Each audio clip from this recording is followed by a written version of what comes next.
Bismillahirrahmanirrahim. Assalamualaikum warahmatullahi wabarakatuh. Baik, dalam pertemuan keempat ini kita akan membahas mengenai kejahatan genosida sebagai salah satu bentuk dari kejahatan internasional yang telah diatur di dalam Statuta Roma 1998. Namun sebelum kita melihat khususnya melalui lensa perspektif hukum internasional, kita akan coba memahami istilah genosida secara historis atau melalui sejarahnya. Um, karena mendengar istilah genosida barangkali muncul berbagai macam persepsi yang terbetik atau terbesit di benak kita mengenai adanya suatu kejahatan yang bersifat massal misalnya, berskala besar gitu ya, dan melibatkan penggunaan senjata massal atau senjata militer lainnya. Namun nanti akan kita lihat bahwa ada perubahan, ada perbedaan, ada perkembangan istilah genosida secara historis yang akhirnya kemudian termaktub atau diatur di dalam konvensi internasional. Baik, kita akan mulai melalui paparan sejarah. Kita di sini akan berbicara mengenai asal-usul genosida atau origin of genocide.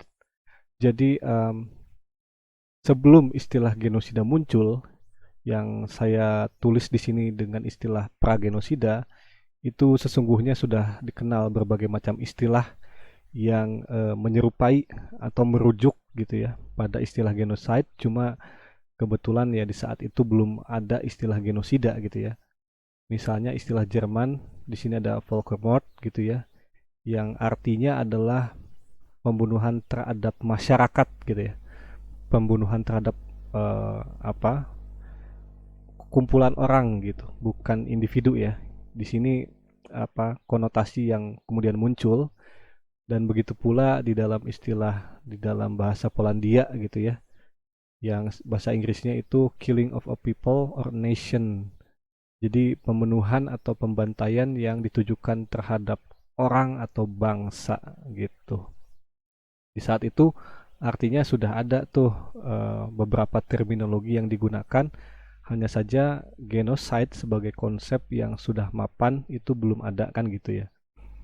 Bahkan Winston Churchill, mantan Presiden Amerika Serikat, pernah menyebutnya sebagai a crime without a name untuk merujuk pada pembantaian yang dilakukan oleh Soviet. Maksud saya yang dilakukan oleh Nazi Jerman pada saat itu terhadap bangsa Jews atau Yahudi gitu ya. Uh, itu beberapa peristilahan yang mendahului. Jadi sebetulnya peristiwa genosida ini ya sudah ada di dalam lintasan sejarah ya. Sebelum muncul konvensi genosida nanti di tahun 1946, itu artinya peristiwa genosida itu sudah dikenal oleh masyarakat dunia atau masyarakat internasional. Hanya saja istilahnya belum mapan gitu. Nah, barulah kemudian di tahun 1944 Raphael Lemkin menulis dalam buku yang berjudul Axis Rule in Occupied Europe memperkenalkan istilah genocide gitu ya. Apabila kita melihat asal-usul katanya, istilah ini berasal dari bahasa Yunani yang terdiri dari dua kata, genos yang artinya adalah ras atau suku atau masyarakat ya. Jadi ada dua penafsiran. Yang pertama merujuk pada ras atau suku, atau yang kedua yaitu merujuk pada ras atau masyarakat. Sementara side itu artinya adalah killing yang secara bebas bisa diartikan sebagai pembantaian atau pemusnahan. Ini merupakan suatu istilah dari Yunani kuno gitu ya. Artinya sudah dikenal di zaman sebelum Lemkin memperkenalkan ini. Hanya saja Lemkin kemudian menyatukan dua istilah ini. Sebelumnya kita kenal misalnya ada istilah homicide, pembunuhan gitu ya. Dan bahkan saat ini sudah dikenal atau ada tawaran proposal mengenai perubahan bagi Statuta Roma untuk memperkenalkan istilah misalnya ecocide gitu ya, pembantaian terhadap lingkungan. Itu yang menjadi perkembangan dari genocide. Nah, istilah ini diperkenalkan oleh Lemkin di tahun 44 untuk merujuk di dalam bukunya ini antara lain terhadap peristiwa pembantaian Armenia yang dilakukan oleh Turki Utsmani saat itu ya. Di saat itu Lemkin bahkan pernah bertanya kepada seorang profesor mengenai bagaimana sih hukumnya untuk mengadili perilaku demikian gitu. Karena di saat itu, di sekitaran abad 12 itu kan belum ada genosida atau konvensi genosida. Yang menarik adalah jawaban dari sang profesor bahwa ya di era tersebut ada asumsi yang sangat klasik mengenai kedaulatan di mana dia menganggap bahwa peristiwa genosida yang terjadi di di era Turki Utsmani terhadap masyarakat Armenia itu adalah ibarat seorang peternak yang memiliki ayam gitu ya. Ya, di mana dia memiliki hak untuk terserah untuk membudidayakan atau bahkan untuk memotongnya gitu ya. Nah, itulah gambaran mengenai konsep sovereignty atau kedaulatan di saat itu di mana di Armenia dianggap dalam pandangan Turki Utsmani itu sebagai bagian dari haknya karena kedaulatan kedaulatan dari Turki Utsmani itu mencangkup masyarakat Armenia di mana saat itu ya tentu hak asasi belum berkembang pesat dan manusia dianggap sebagai bagian dari komponen kedaulatan yang bisa sepihak diambil gitu ya. Yang kedua, Raphael Lemkin juga merujuk pada peristiwa Holocaust gitu ya. Peristiwa pembantaian bangsa Yahudi, Jews, kelompok Gypsy juga dan lain sebagainya yang terjadi di saat Perang Dunia gitu ya, yang dilakukan oleh kelompok Nazi Jerman saat itu. Jadi dua peristiwa itu yang kemudian menginspirasi Lemkin untuk menciptakan istilah ini gitu ya, istilah genocide. Nah, apabila kita melihat di dalam literatur hukum atau bahkan di dalam praktik pengadilan, maka genocide ini mulanya merupakan bagian dari kejahatan terhadap kemanusiaan atau crime against humanity gitu ya. Crime against humanity ini merupakan salah satu juga kejahatan internasional yang sudah diatur di dalam Statuta Roma gitu. Jadi dulunya genocide ini tidak dibedakan karena tergolong sebagai bagian dari kejahatan terhadap kemanusiaan. Yang di saat itu misalnya di dalam peradilan Nuremberg gitu ya, di saat itu peristiwa yang mesti dianggap genocide itu masih dianggap sebagai kejahatan terhadap kemanusiaan karena peradilan itu berlangsung pada tahun 1945 atau secara spesifik di saat konvensi genosida tahun 1946 belum ditetapkan gitu kan ya. Jadi dulunya belum dikenal meskipun di dalam pengadilan ICTR dikatakan bahwa sebetulnya praktik yang dilakukan oleh eh, yang menjadi jurisdiksi dari Nuremberg Trial saat itu adalah merujuk pada peristiwa genosida gitu. Cuma konsep itu belum muncul sehingga yang digunakan adalah konsep kejahatan terhadap kemanusiaan yang lebih luas gitu ya. Nah, barulah di tahun 1946 setelah melalui berbagai macam proses konsep genosida ini mulai diatur di dalam konvensi genosida ya. Istilahnya panjang, cuma secara sederhana kita bisa sebut sebagai konvensi genosida tahun 1946 yang diadopsi oleh Majelis Umum PBB dan diratifikasi oleh banyak negara dan karenanya konvensi ini, kaidah-kaidah dan normanya ini sudah memiliki status sebagai jus cogens gitu ya. Jus cogens ini merupakan status hukum dari sebuah kejahatan internasional gitu yang tingkatannya paling tinggi gitu ya, paling dianggap membahayakan masyarakat internasional sehingga dia disebut juga sebagai peremptory norms gitu ya, norma yang wajib ditaati berlaku untuk siapapun dan karenanya memiliki implikasi di mana hal ini tidak bisa ditangguhkan gitu. Kaidah-kaidah dan norma genosida itu nggak bisa nih negara kemudian tidak karena tidak meratifikasi misalnya kemudian tidak mengindahkan isi dari konvensi genosida. Dan bahkan di dalam salah satu putusan Mahkamah Internasional sudah ditetapkan sebagai bagian dari hukum kebiasaan internasional, yang artinya kaidah ini sudah memenuhi state practice dan dianggap memiliki daya ikat hukum atau yang kita sebut dengan opinio juris gitu ya.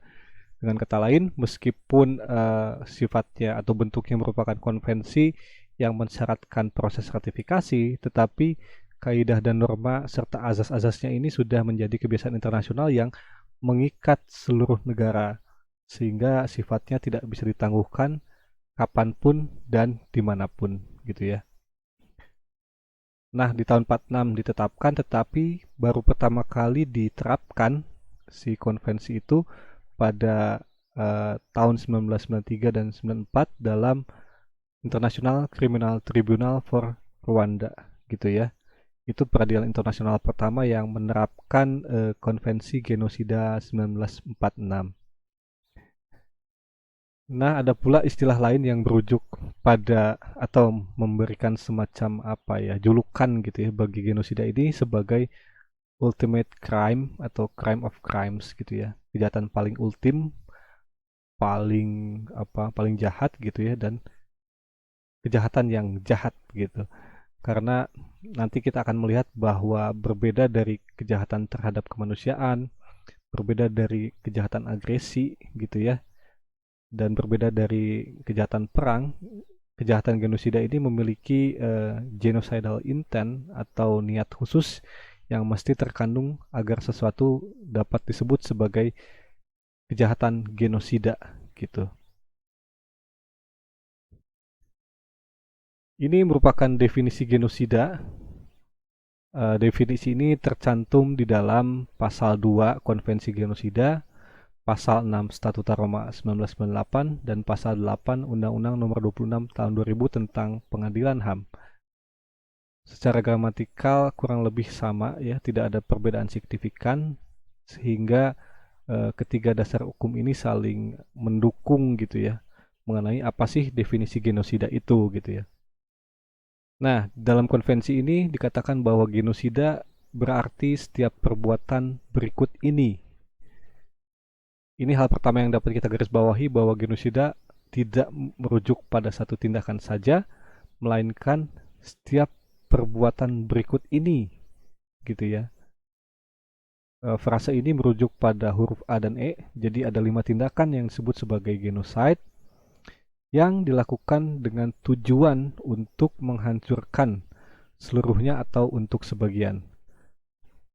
Jika yang pertama itu merujuk pada actus reus atau unsur material atau unsur objektif, tindakannya seperti apa gitu ya. Sementara tujuan untuk menghancurkan seluruhnya atau untuk sebagian ini merujuk pada elemen mental atau mens rea gitu ya, niat yang mesti ada di kepala si pelaku gitu. Jadi selain melakukan perbuatan yang terdiri dari A dan E ini, harus juga ada niat yang khusus dimiliki oleh pelaku. Inilah yang disebut dengan genocidal intent gitu ya. Nah, tindakan ini dapat dikatakan sebagai genocide apabila tindakan dan niat tersebut diarahkan kepada suatu kelompok nasional, etnis, ras, atau keagamaan. Jadi ada 4 subjek gitu ya, atau 4 objek yang menjadi sasaran dari pelaku atau menjadi subjek yang hendak dilindungi oleh konvensi genosida gitu ya. Nah, kita bisa melihat di sini ada 5 perbuatan atau tindakan yang dikategorikan sebagai genocide. Yang pertama, huruf A adalah killing members of the group, yang secara umum dapat kita tafsirkan sebagai membunuh anggota kelompok tersebut gitu ya. Sebetulnya frase ini dapat ditafsirkan menjadi dua. Yang pertama itu pembunuhan ini ditujukan kepada satu anggota saja gitu ya. Ada pula sebagian ahli lain yang mengatakan tindakan ini mesti merujuk tidak hanya satu gitu, jadi minimal dua gitu ya. Karena istilah bahasa Inggrisnya kan killing members of the group gitu ya, yang sifatnya plural gitu, tidak hanya satu. Nah, ini kita akan lihat nanti bagaimana sebetulnya praktik pengadilan dan para ahli memberikan argumentasi mengenai penafsiran hal ini. Lalu kemudian tindakan kedua yang dikategorikan sebagai genocide adalah menimbulkan luka fisik atau luka mental yang serius terhadap anggota kelompok tersebut.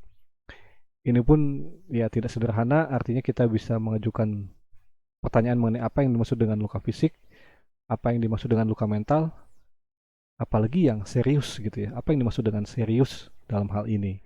Itu akan kita lihat nanti di dalam praktiknya.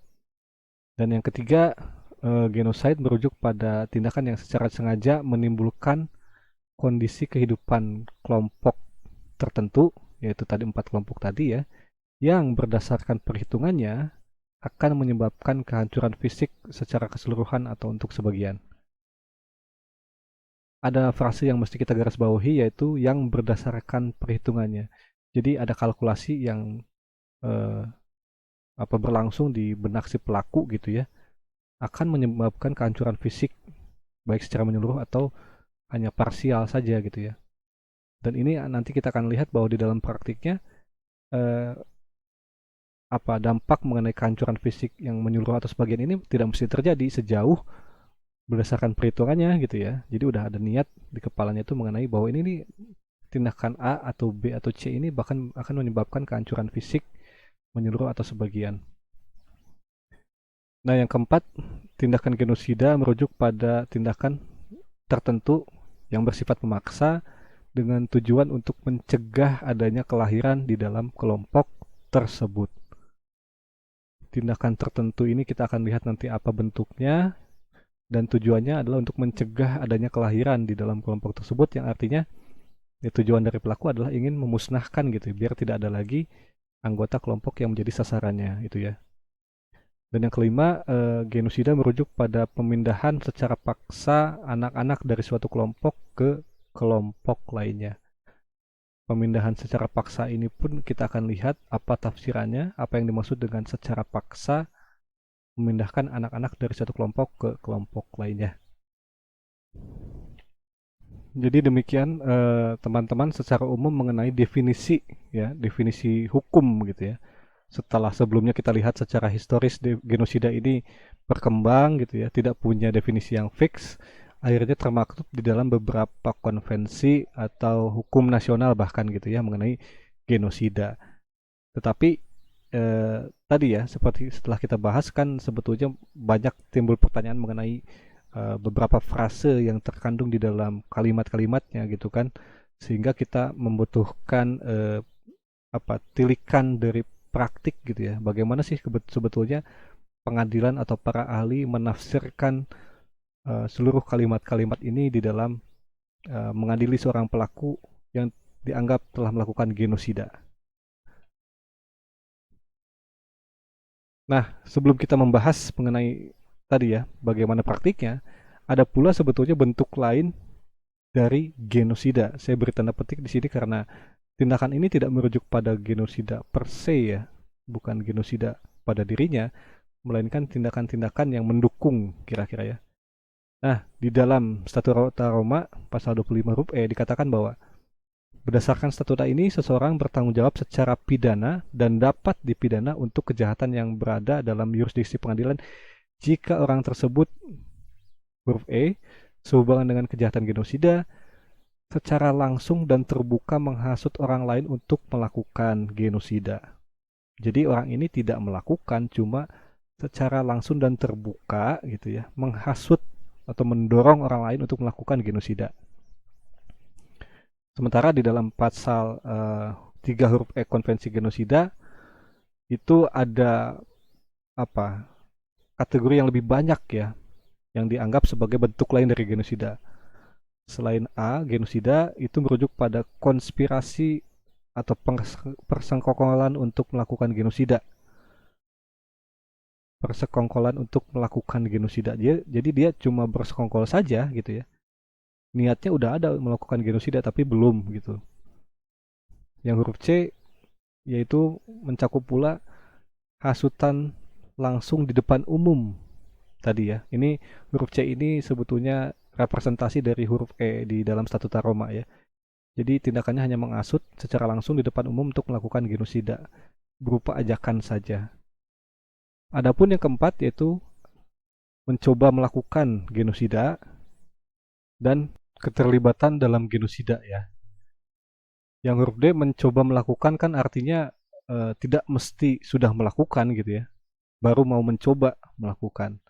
Sementara huruf E ini bisa ditafsirkan sudah melakukan gitu ya, terlibat di dalam genosida. Meskipun nanti kita akan lihat bahwa hal itu tidak sepenuhnya mengandaikan adanya tindakan genosida itu sendiri gitu. Nah, ini beberapa bentuk lain dari genosida yang sebetulnya tidak kita anggap sebagai genosida tetapi terkait dengan genosida. Oke, kita akan masuk mengenai frase yang pertama tadi ya. Kita di sini akan mencoba melihat bagaimana sebetulnya para ahli dan pengadilan menafsirkan frase a national, ethnical, racial, or religious group gitu ya. Kan ini menjadi subjek yang dilindungi di dalam konvensi genosida atau dalam konteks genosida yang dilakukan oleh pelaku ini yang menjadi sasarannya tuh kelompok nasional, etnikal, rasial, atau religious group. Nah, hal pertama yang mesti dipahami atau kita ingat bahwa sebetulnya di dalam konvensi genosida maupun di dalam Statuta Roma itu tidak ada definisi dan kriteria yang resmi mengenai 4 istilah tersebut. Oke, jadi di dalam konvensi tidak terkandung tuh apa sih definisi dan kriterianya untuk kita mengatakan bahwa ini merujuk pada suatu bangsa, etnis, ras, atau kelompok agama tertentu gitu ya. Bahkan kita bisa mengajukan pertanyaan lebih lanjut mengenai apakah sebetulnya genosida itu hanya terbatas kepada 4 kelompok ini saja gitu ya. Bagaimana pengadilan menerapkan hal tersebut ketika ditemukan satu peristiwa yang katakanlah memenuhi unsur genosida, tetapi yang disasar itu bukan 4 kategori kelompok ini, misalnya gitu ya. Misalnya kelompok politik atau kelompok sosial. Nah, yang menariknya di dalam penerapannya, di dalam praktiknya itu secara umum ada 2 praktik yang dapat kita pilah ya. Yang pertama yang menjadi pendapat mayoritas di situ ya, bahwa 4 kategori ini dianggap sifatnya terbatas. Artinya ya cuma 4 ini aja sih yang hendak dilindungi di dalam konvensi genosida gitu ya.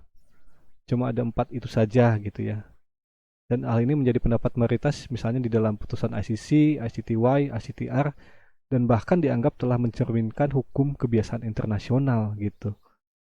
Sementara pandangan kedua mengatakan bahwa apabila kita melihat Travau Perpatawar, yaitu risalah perjanjian di saat sebelum konvensi genosida ditetapkan, maka sebetulnya yang dimaksud oleh perumus konvensi itu istilah ini tuh nggak tertutup gitu ya, melainkan merujuk pada stable and permanent group gitu. Jadi selama kelompok itu sifatnya stabil dan permanen gitu ya, sifatnya berangsur-angsur lama, maka itu bisa dikategorikan sebagai genosida juga gitu. Ini yang kemudian diterapkan di dalam Akaisu Case dan Darfur ya. Karena di dalam kasus Darfur misalnya, konflik antara masyarakat Arab dengan kelompok apa itu, uh, saya lupa ya, nanti kalian bisa baca, di mana pemilihan kedua kelompok itu sebetulnya tidak tegas gitu ya kalau kita hanya menggunakan 4 kategori ini gitu ya. Bahkan di dalam hukum nasional itu kemudian uh, ada beberapa hukum atau undang-undang yang kemudian memperluas makna genosida untuk mencangkup misalnya kelompok politik gitu ya. Hal ini yang kemudian diterapkan oleh Ethiopia, Prancis, dan Spanyol gitu. Nah, menariknya di dalam salah satu putusan di ICTR itu kemudian dia mencoba memberikan penafsiran mengenai istilah tersebut gitu ya. Dalam hal ini yang pertama, national group itu merujuk pada sekumpulan orang yang dianggap memiliki ikatan hukum gitu ya, berdasarkan kewarganegaraannya gitu kan. Ikatan hukum berdasarkan kewarganegaraan. Misalnya bangsa Indonesia gitu ya, yang memiliki hak dan kewajiban gitu kan. Bangsa Indonesia di dalamnya ada bangsa masyarakat Sunda dan lain sebagainya misalnya. Ini yang dimaksud dengan national group menurut ICTR gitu. Sementara racial group atau kelompok ras itu merupakan anggota-anggota yang secara fisik gitu ya, secara fisik itu mirip berdasarkan apa itu genetik gitu ya, terlahirnya mirip dan biasanya teridentifikasi berdasarkan daerah tertentu, terlepas dari bahasanya apa, budayanya apa, bangsanya apa, atau agamanya apa. Jadi ras itu sifatnya lebih objektif, merujuk kepada fisik atau badan seseorang. Misalnya ras Asia matanya sipit gitu, Asia Timur misalnya. Atau ras Indonesia itu sawo matang gitu-gitu ya. Nah, ini yang dimaksud dengan kelompok ras menurut ICTR. Sementara kelompok etnis itu merujuk pada kelompok yang memiliki bahasa atau budaya yang sama gitu ya. Kalau kelompok rasial tadi terserah mau bahasanya sama atau budayanya beda. Kalau kelompok etnis ini mesti katanya bahasa dan budayanya sama. Sementara kelompok keagamaan itu eh, merujuk pada orang yang memiliki agama yang sama gitu atau cara menyembah yang sama gitu kan. Ini penafsiran salah satu tribunal ya, tribunal internasional yaitu ICTR yang eh, menjadi perdebatan para ahli karena kita pahami bahwa sebetulnya pertama tadi ya tidak ada definisi yang resmi dari konvensi itu. Lalu kemudian di dalam di lapangan itu kerap ditemukan kesulitan-kesulitan untuk memilah berdasarkan kategori ini gitu ya. Kelompok ras, kelompok etnis kerap kali ini tumpang tindih sifatnya dan apabila beberapa ahli mengatakan apabila kita melihat intensi para perumus konvensi ini sebetulnya dia itu hendak melindungi kelompok-kelompok minoritas gitu. Empat istilah ini memang di saat itu gitu ya. Inilah yang dikenal, tetapi secara objektif itu kan sulit dipilah gitu ya. Itu yang kemudian menjadi perdebatan para ahli dan di dalam praktiknya ada yang mencoba menafsirkan secara terbatas sekali lagi ya. Ada yang mencoba menafsirkan secara luas atau ekspansif. Demikianlah kesulitan di dalam menafsirkan ya, menafsirkan frase sesederhana bangsa, etnis, ras dan kelompok agama gitu ya.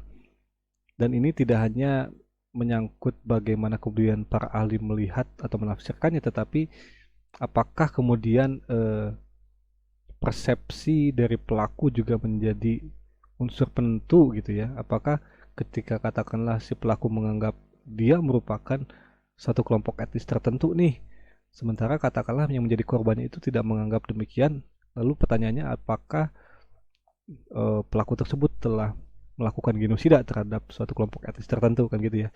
Jadi apakah pandangan subjektif gitu menjadi penting di dalam menentukan apakah subjek yang dilindungi ini telah dilanggar gitu ya dalam suatu peristiwa genosida.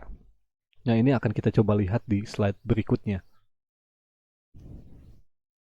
Nah, tadi kita sudah melihat mengenai subjek yang hendak dilindungi di dalam konvensi genosida ya. Atau di dalam peristiwa genosida itu siapa sih yang menjadi sasaran-sasarannya kan? Ternyata kita lihat secara gramatikal, secara tertulis hanya terbatas ke 4 kelompok saja gitu ya. Pertanyaan berikutnya adalah bagaimana cara mengidentifikasi bahwa seseorang itu merupakan anggota kelompok tersebut gitu ya. Nah, apabila kita melihat praktik ya di dalam pengadilan itu setidaknya ada 3 pendekatan yang pernah ditempuh. Yang pertama adalah pendekatan subjektif, di mana yang penting adalah persepsi pelaku dari peristiwa genosida. Ini yang kemudian diterapkan di dalam kasus Bagilisima case gitu ya.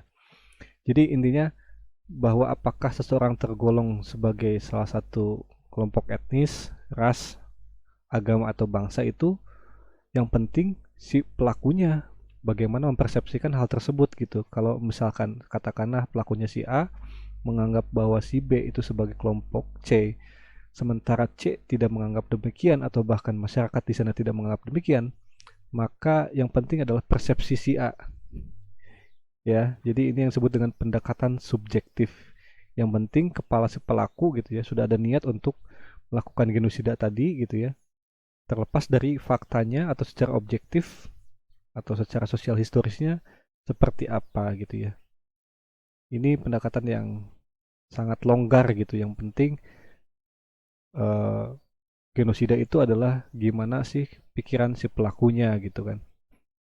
Nah, ada pula yang ekstrim sebaliknya ya. Tadi sudut ekstrim kan sangat subjektif banget. Ada pula yang mencoba mendekati secara objektif gitu ya. Hal ini bisa dilakukan melalui penelitian ilmiah berdasarkan konteks sosial historis dan ini diterapkan di dalam kasus Akiyusu case. Gampangnya gini teman-teman, sebetulnya kategori 4 tadi kan itu merupakan konstruksi sosial yang secara ilmiah itu sulit dipilah gitu ya. Kita mungkin memahami ada masyarakat Sunda, Betawi, Batak gitu ya, dan sebagainya. Tetapi untuk memilah secara objektif itu berdasarkan penelitian ilmiah itu tidak dimungkinkan. Kalau kalian misalnya masih ingat pernah rame persoalan mengenai gen bangsa Indonesia dan saat itu Najwa Shihab bersama tim narasi pernah melakukan eksperimen ya, melakukan tes DNA terhadap beberapa public figure di Indonesia, salah satunya Ariel Noah misalnya, itu kedapatan bahwa gennya berasal dari Yunani gitu ya, dari Arab dan lain sebagainya, yang itu sifatnya campuran sekali. Sebaliknya, Najwa Shihab misalnya yang kerap kali dianggap mencerminkan secara visual gitu ya, ras Arab itu ternyata juga sama ya, memiliki DNA yang campuran sifatnya gitu ya, secara genetik gitu kan. Dengan kata lain, kalau kita mau objektif, maka 4 kategori tadi itu dalam praktiknya sulit dipilah secara tegas gitu. Atau kita bisa katakan pemilihan tadi itu sifatnya arbitrer gitu ya, sewenang-wenang. Nah, itu sebabnya pendekatan ilmiah itu menjadi tidak tidak realistis gitu ya. Karena pada akhirnya 4 kategori tadi tidak akan bisa diterapkan. Dan karenanya yang dilihat adalah konteks sosial historisnya gitu ya. Jadi kita tidak bertanya kepada ilmu alam gitu ya, melainkan ilmu sosial. Apakah ada kategori yang disebut dengan masyarakat Sunda, misalnya masyarakat Arab, India dan lain sebagainya, dan apa ciri-ciriannya gitu ya. Itu yang kemudian uh, menjadi pandangan yang legitim gitu ya. Jadi ahli ilmu sosial gitu ya. Nah, di kedua ekstrim ini ada pula pendekatan campuran yang mencoba memadukan tadi ya, bukan hanya persepsi pelaku, tetapi korbannya juga. Misalnya korbannya memang menganggap bahwa dia memang merupakan etnis Tionghoa misalnya gitu ya. Dan itu diakui juga oleh masyarakat gitu ya kan berdasarkan konteks sosial historis. Jadi pengakuannya bukan hanya dari pelaku bahwa saya katakanlah peristiwanya adalah ingin melakukan genosida terhadap etnis Tionghoa gitu ya. Dan korbannya dan masyarakat setempat pun mengakui bahwa dia si korban itu merupakan orang Tionghoa gitu kan. Nah, ini pendekatan yang disebut dengan pendekatan campuran gitu ya. Dan ini sifatnya sangat kasuistik tergantung pada kasus. Jadi bisa kita lihat bahwa praktik pengadilan itu tidak sederhana ya teman-teman di dalam menafsirkan frase 4 kelompok tadi yang hendak dilindungi di dalam peristiwa genosida. Selanjutnya kita akan membahas mengenai tindakan apa saja sih yang dikategorikan sebagai genosida ya. Tadi di awal kita sudah melihat ada 5 perbuatan yang dikategorikan sebagai tindakan genosida. Tindakan tersebut dalam istilah hukum pidana kita kenal sebagai actus reus yang menjadi unsur material yang sifatnya objektif gitu ya. Artinya ya kita bisa lihat yang dilakukan sama si pelaku itu apa sih? Apakah membunuh misalnya gitu ya? Apakah melakukan pengusiran misalnya dan lain sebagainya. Itu yang kita sebut sebagai objektif karena hal ini bisa dibuktikan, bisa terlihat gitu ya. Nah, yang pertama, genosida itu merujuk pada killing members of the group atau terjemahan Indonesianya yaitu membunuh anggota kelompok tersebut. Nah, penafsiran yang paling umum mengatakan bahwa hal ini merujuk pada suatu tindakan pembunuhan terhadap satu atau lebih orang. Ini pendapat mayoritas ya. Meskipun misalnya Anthony Cassese berpendapat lain bahwa oleh karena sifatnya plural members gitu ya, maka mestinya kita tidak bisa kategorikan pembunuhan terhadap satu orang itu sebagai genocide, karena minimal harus dua gitu, nggak bisa satu gitu. Itu menjadi perdebatan. Lalu kemudian terminologi killed di sini atau killing itu sebetulnya dapat diganti gitu ya, dipergantikan dengan istilah cause of death gitu ya, yang menyebabkan kematian. Nah, membunuh dan menyebabkan kematian kan tentu tidak mesti sama ya. Suatu perbuatan dikatakan membunuh ketika tindakan tersebut berakibat pada kematian. Kalau cause of death itu bisa artinya ada jeda gitu ya, ada jeda antara perbuatannya dan implikasinya kematian pada akhirnya gitu ya. Jadi tidak mesti langsung gitu ya. Misalnya kalau membunuh kan menembakkan senjata tajam gitu ya, pistol misalnya. Kalau cause of death misalkan membiarkan kelaparan misalnya gitu ya. Ujung-ujungnya mati cuma tidak langsung sifatnya. Nah, jadi yang dimaksud dengan membunuh tuh ternyata longgar juga gitu ya. Tidak mesti perbuatan tersebut memiliki dampak langsung terhadap kematian. Yang kedua, tentu ini mesti diarahkan pada orang yang berasal dari tadi ya, 4 kelompok kategori tadi. Lalu istilah killing ini eh, mesti diniatkan atau intensional, tetapi tidak mesti direncanakan gitu ya. Ini berbeda teman-teman. Kalau direncanakan, misalnya kita sudah punya plan gitu ya, yang sifatnya detil gitu kan, akan membunuh si A dengan cara B gitu kan, di waktu C misalnya. Sementara intensional ini tidak mesti demikian. Yang pasti dia bukan merupakan tindakan yang lalai gitu ya. Artinya sudah ada niat di pikiran gitu ya. Meskipun tidak ada rencana yang detil, sejauh sudah ada niat di pikiran untuk membunuh, itu dikatakan intensional gitu. Nah, melakukan tindakan yang membunuh atau menyebabkan kematian. Ini yang dimaksud dengan killing members of the group, teman-teman. Selanjutnya, tindakan kedua yang dikategorikan sebagai genosida adalah causing serious bodily or mental harm to members of the group. Membuat anggota kelompok tersebut mengalami luka fisik atau luka mental yang serius gitu ya. Nah, ini jika kita kembali ke pertanyaan di awal kan, kita akan bertanya apa yang dimaksud dengan luka fisik, luka mental yang serius gitu ya. Pendapat umum mengatakan bahwa tindakan ini dapat mencangkup gitu ya, meskipun tidak terbatas pada tindakan penyiksaan misalnya, pemerkosaan atau kekerasan seksual, atau tindakan lainnya yang bersifat tidak manusiawi gitu. Ini penafsiran eh, Basyuni gitu ya, salah satu ahli hukum pidana internasional. Ini beberapa tindakan yang merujuk atau yang dapat menyebabkan luka fisik atau luka mental yang serius gitu kan.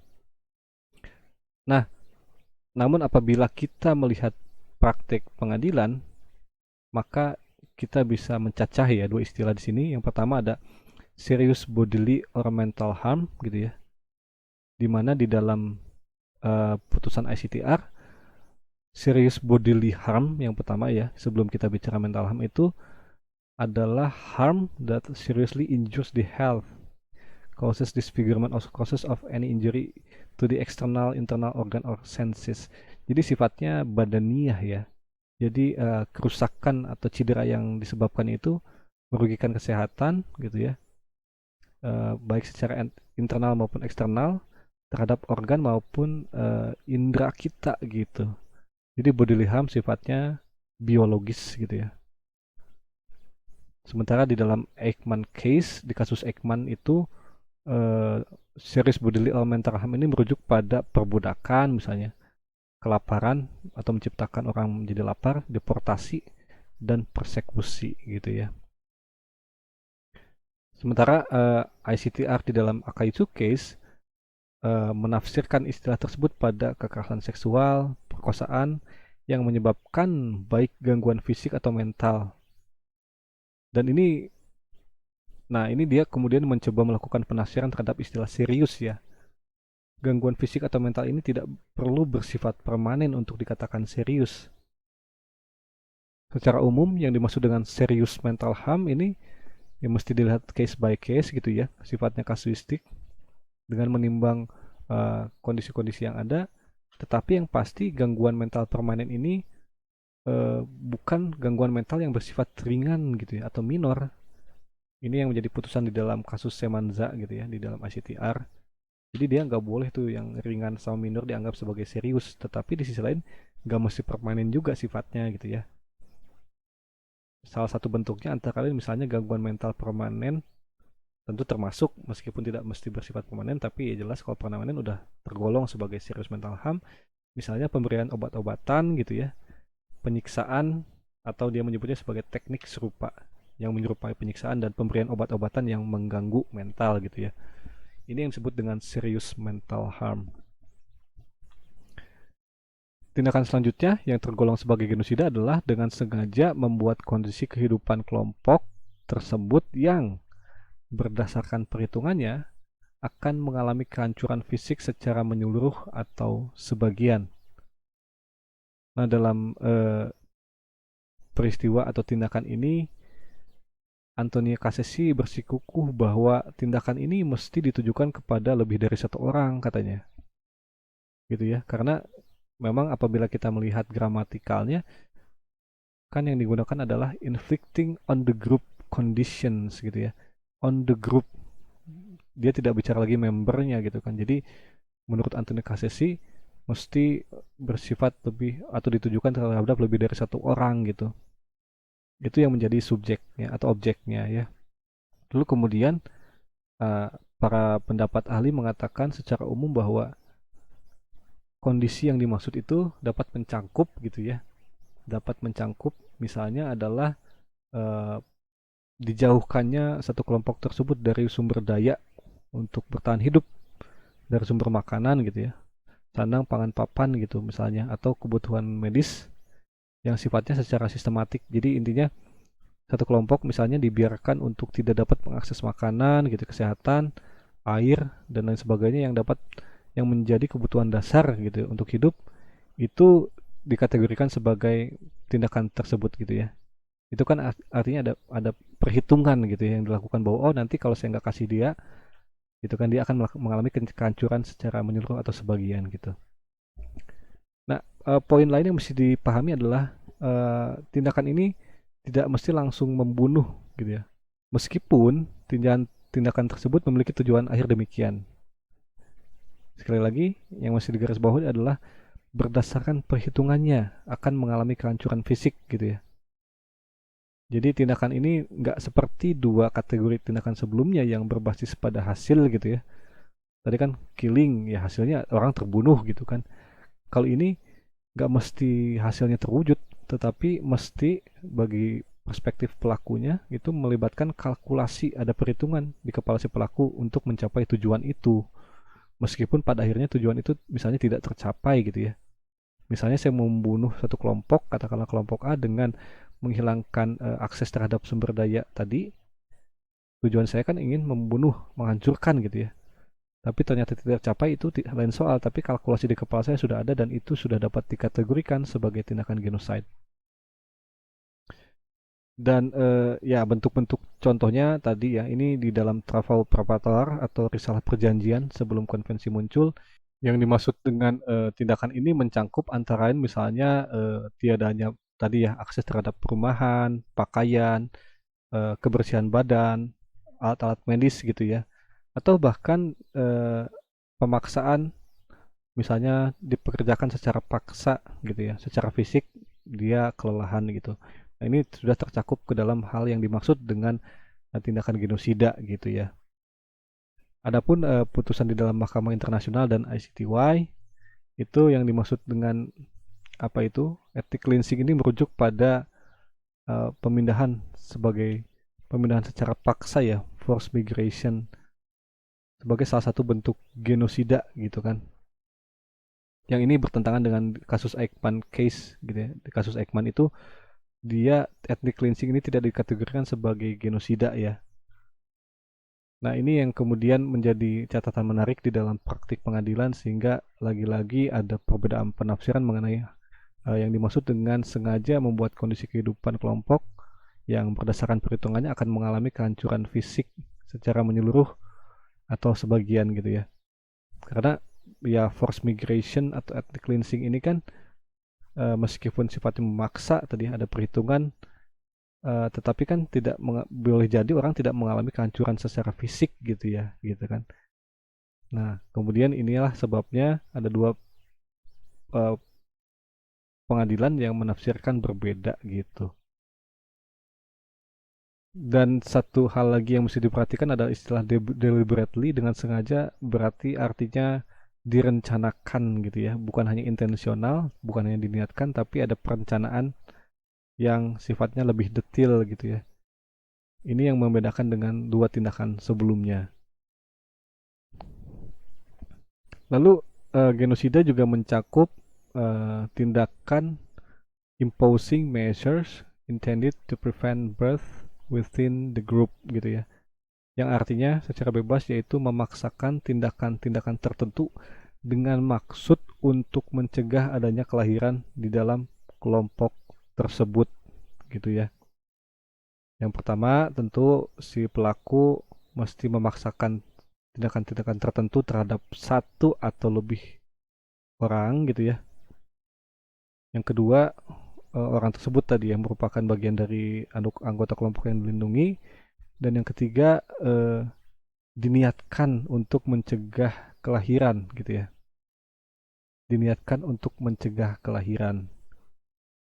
Nah, ini yang kemudian di bentuk-bentuknya ditafsirkan oleh ICTR dalam KUS itu mencangkup misalnya mutilasi seksual gitu ya, alat kelaminnya dimutilasi misalnya, atau dilakukan sterilisasi gitu ya, dilakukan paksaan pencegahan kelahiran atau birth control gitu ya.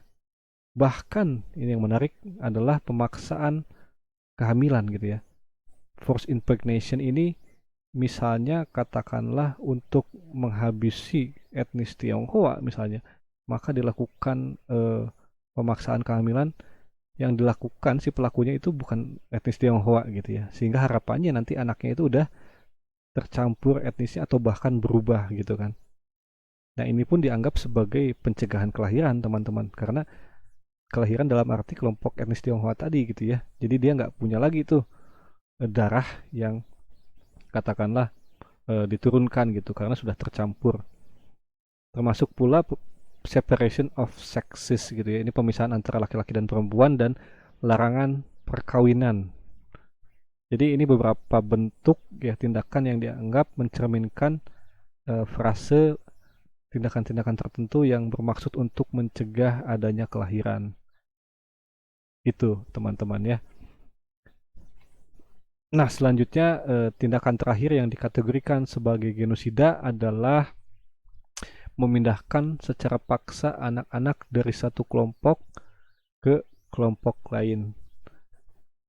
Nah, kita bisa garis bawahi istilah memindahkan secara paksa gitu ya.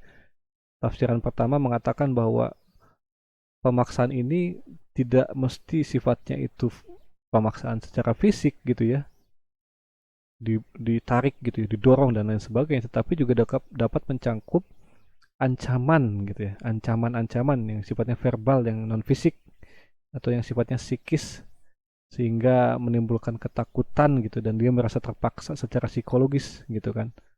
Itu dapat dikatakan paksaan juga gitu ya dalam hal ini. Nah, lalu eh, yang dimaksud dengan anak-anak tentu saja tafsiran umumnya adalah orang yang berada di bawah usia 18 tahun gitu ya. Dan ini dia dipindahkan dari satu kelompok ke kelompok lain, dari kelompok asalnya ke kelompok asing katakanlah begitu ya. Dan mengenai istilah pemaksaan ini ya ini sudah tadi dijelaskan ya. Selama paksaan ini tidak mesti bersifat biologis fisik melainkan bisa bersifat psikis juga. Beberapa ahli memberi catatan mengenai hal ini dikatakan sebagai perbatasan gitu ya, borderline antara genosida yang sifatnya mesti fisik gitu ya, umumnya kan begitu ya, pembunuhan gitu tadi segala macam itu kan sifatnya fisik. Tapi khusus untuk tindakan ini beberapa ahli mengatakan ini merupakan bentuk perbatasan antara genosida pada umumnya dan genosida kebudayaan, kultural genosida. Misalnya untuk menghabisi satu kelompok masyarakat adat, katakanlah masyarakat adat Sunda, saya pindahkan saja anaknya ke kelompok lain sehingga nanti berjalannya waktu mereka akan kehilangan apa penerusnya kan gitu ya. Nah, itu yang disebut dengan cultural genocide juga sebetulnya teman-teman. Meskipun istilah cultural genocide ini mendapat penolakan ya di dalam perumusan konvensi genosida. Demikian tindakan-tindakan yang dikategorikan sebagai genosida atau yang kita kenal sebagai actus reus atau unsur material yang bersifat objektif agar suatu perbuatan dikatakan sebagai genosida. Nah, tadi kita sudah memahami mengenai perbuatan apa saja yang dapat dikategorikan sebagai genosida ya. Selain unsur objektif gitu ya atau actus reus, sebetulnya dikenal pula unsur kontekstual yang terkait dengan actus reus ya. Jadi ada konteks nih yang para ahli dan pengadilan kemudian menganggap mesti ada agar suatu perbuatan itu dikategorikan sebagai genosida. Berikut frase yang digunakan, yaitu tindakan tersebut terjadi dalam konteks yang memiliki pola dari perilaku serupa yang ditujukan terhadap tadi ya kelompok yang dilindungi atau merupakan perilaku yang dapat dengan sendirinya menyebabkan kehancuran tersebut.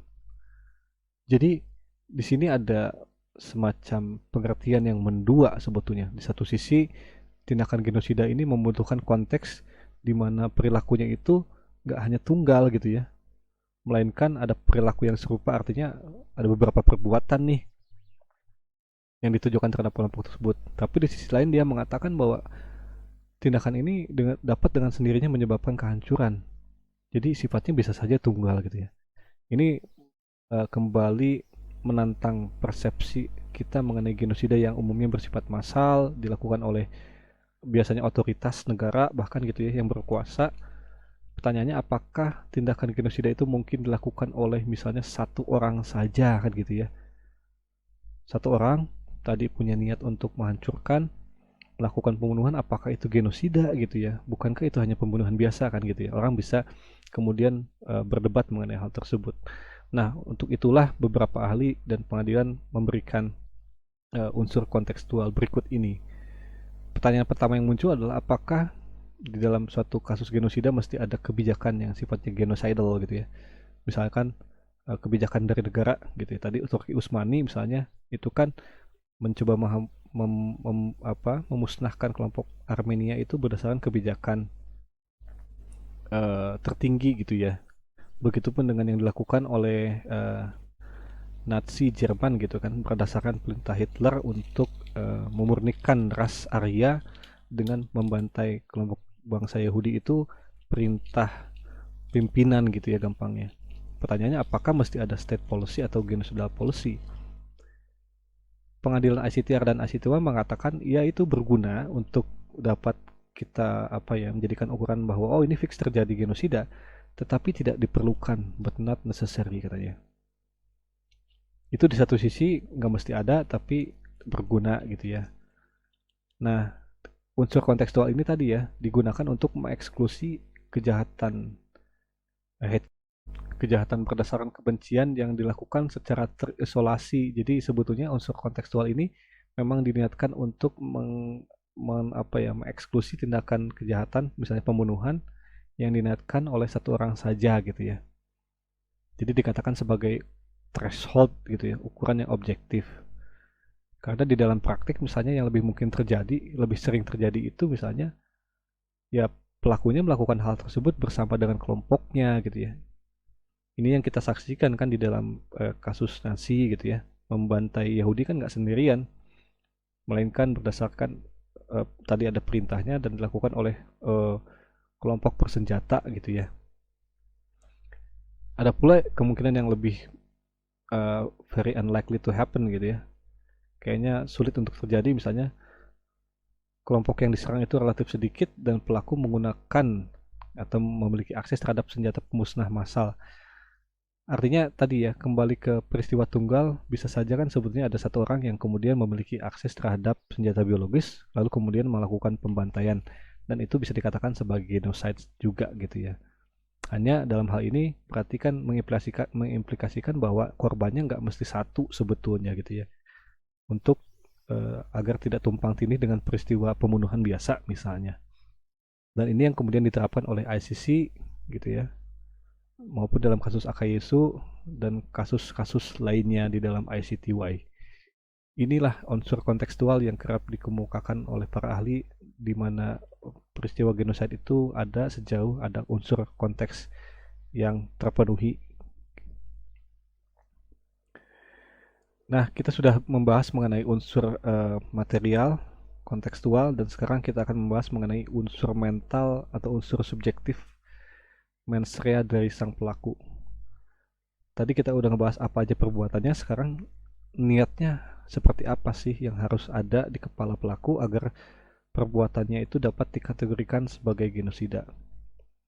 Nah, unsur mental atau unsur subjektif yang disebut dengan mens rea ini secara umum terbagi menjadi dua ya teman-teman. Yang pertama, niat umum untuk melakukan tindakan tadi 1-5 gitu ya. Jadi setiap tindakan tadi mesti diniatkan kan gitu ya. Melakukan pembunuhan harus ada niat, yang artinya akan berbeda ketika dia misalnya terpaksa gitu ya. Melakukan pembunuhan karena terpaksa atau dia nggak sadar gila misalnya, itu kan dikecualikan. Nah, jadi harus ada niat untuk melakukan tindakan genosida yang bentuknya tadi ya sudah kita bahas, ada 5 bentuk A dan A sampai E. Itu niat umum yang memang harus terkandung di dalam setiap perbuatan pidana gitu ya.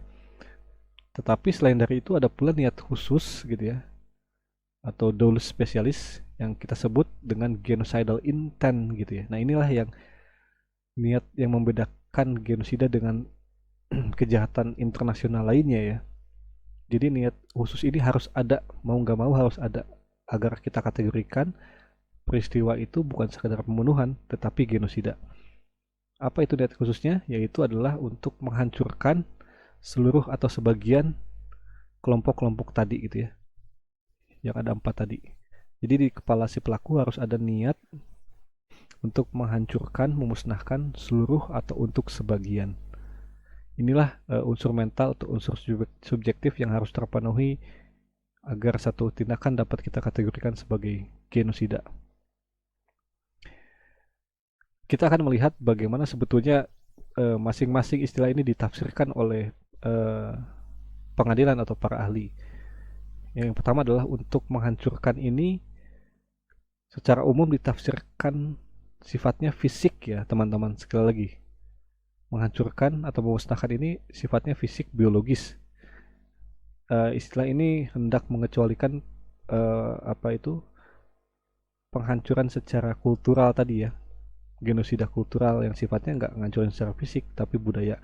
Misalnya menghancurkan situs-situs keagamaan gitu ya, atau peninggalan bersejarah dan lain sebagainya, itu tidak dikategorikan sebagai penghancuran dalam hal ini karena sifatnya harus fisik atau biologis. Di dalam kasus Krstic case di ICTY misalnya, atau di dalam putusan ICJ mengenai genosida Bosnia ini, tidak mencangkup asimilasi sosial suatu kelompok ke kelompok lain gitu ya. Nah, ini yang saya sebut tadi, serangan terhadap karakteristik kultural atau sosiologis kelompok ini bukan penghancuran dalam pengertian genosida yang mesti bersifat fisik gitu ya.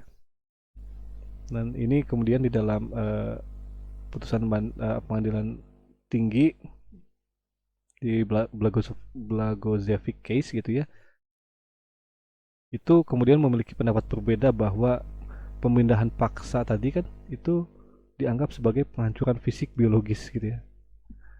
Padahal ya kita bisa pahami secara harfiah bahwa orang dipaksa pindah kan itu nggak, fisiknya nggak hancur sebetulnya ya. Cuma mungkin budayanya ditinggalkan gitu ya, tempat dia lahir gitu ya, tempat dia tumbuh kembang, dan mungkin di sana ada situs keagamaan dan lain sebagainya yang kemudian ditinggalkan gitu ya. Tapi itu bukan penghancuran fisik, tetapi ya putusan pengadilan mengatakan itu juga merupakan penghancuran fisik atau biologis gitu ya. Nah, itu sebabnya ini yang disebut dengan borderline gitu ya, karena di satu sisi ya ini mah penghancuran budaya, tapi di sisi lain putusan mengatakan ini penghancuran fisik. Itu yang dimaksud dengan menghancurkan ya. Tapi secara umum kita mesti garis bawahi penghancuran di sini merujuk pada penghancuran fisik yang sifatnya biologis. Yang kedua, istilah in whole or in part gitu ya, seluruhnya atau untuk sebagian. Tentu kita bisa bayangkan genosida kalau ditujukan pada seluruh anggota kelompok itu sudah genosida, tetapi pertanyaannya apa yang dimaksud dengan seluruhnya atau sebagian gitu ya. Pertanyaannya apakah mesti terbatas dalam satu region tertentu itu dapat dikatakan seluruh misalnya gitu ya. Katakanlah ya masyarakat Sunda kan ada di Jawa Barat nih, terus kemudian genosidanya dilakukan di kota Bandung saja gitu ya. Apakah itu sudah dikatakan secara menyeluruh atau sebagian gitu ya. Karena kan ini apakah pertanyaannya akan berlanjut pada apakah seluruhnya ini bergantung pada wilayah atau tidak kan gitu kan. Nah, untuk menjawab pertanyaan ini pengadilan dan para ahli mengatakan bahwa yang penting ya tadi seluruh itu bisa merujuk pada wilayah tertentu saja atau bahkan seluruhnya tadi ya. Masyarakat Sunda ada Jawa Barat, kalau genosida dilakukan terhadap masyarakat Jawa Barat tentu adalah genosida, tetapi kalau juga dilakukan terhadap masyarakat Bandung saja itu juga sudah dikatakan sebagai genosida. Yang lebih sulit adalah menjawab pertanyaan mengenai sebagian ini ya. Apa yang dimaksud dengan bagian? Nah, para ahli mengatakan bagian ini mesti merupakan bagian substansial dari suatu kelompok gitu ya.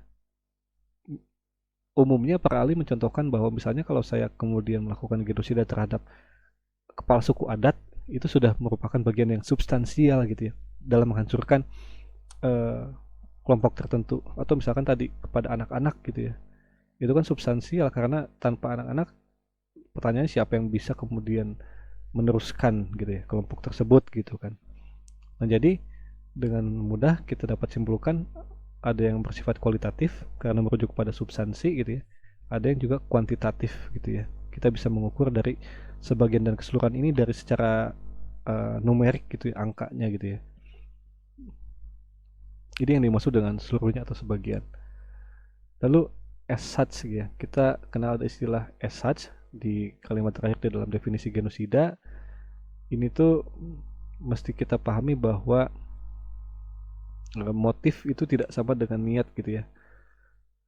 Dia ingin menjelaskan yang dimaksud dengan tindakan ini mesti mengandung elemen intent gitu ya, niat, di mana dia sadar bahwa peristiwa tersebut akan terjadi dalam ordinary event. Maksudnya tadi ya, ketika katakanlah saya berniat untuk memusnahkan suatu kelompok dengan misalnya menembakkan senjata saya ke katakanlah ada apa itu bendungan yang besar yang kemudian kalau dihancurkan itu bisa menenggelamkan mereka, itu kan kemungkinan yang mungkin di dalam peristiwa yang biasa ya.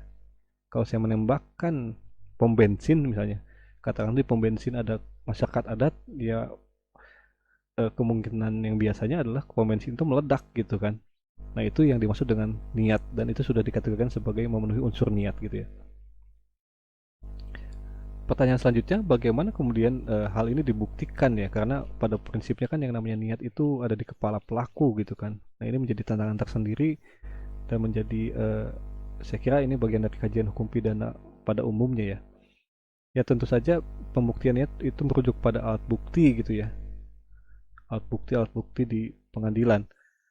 Dalam demikian teman-teman mengenai pembahasan terkait genosida, kita sudah membahas dari aspek material, mental, hingga kontekstual gitu ya. Ini beberapa peristiwa genosida yang tercatat di dalam sejarah yang kalian bisa baca sendiri secara mandiri gitu ya, dengan mengklik tautan ini karena sudah terhubung ke websitenya gitu ya, ke situsnya. Silahkan bisa dibaca untuk menambah wawasan, dan jangan lupa untuk mengerjakan kuis ya. Demikian, terima kasih. Mohon maaf apabila ada kekurangan dan kesalahan kata. Wabillahi taufiq wal hidayah. Wassalamualaikum warahmatullahi wabarakatuh.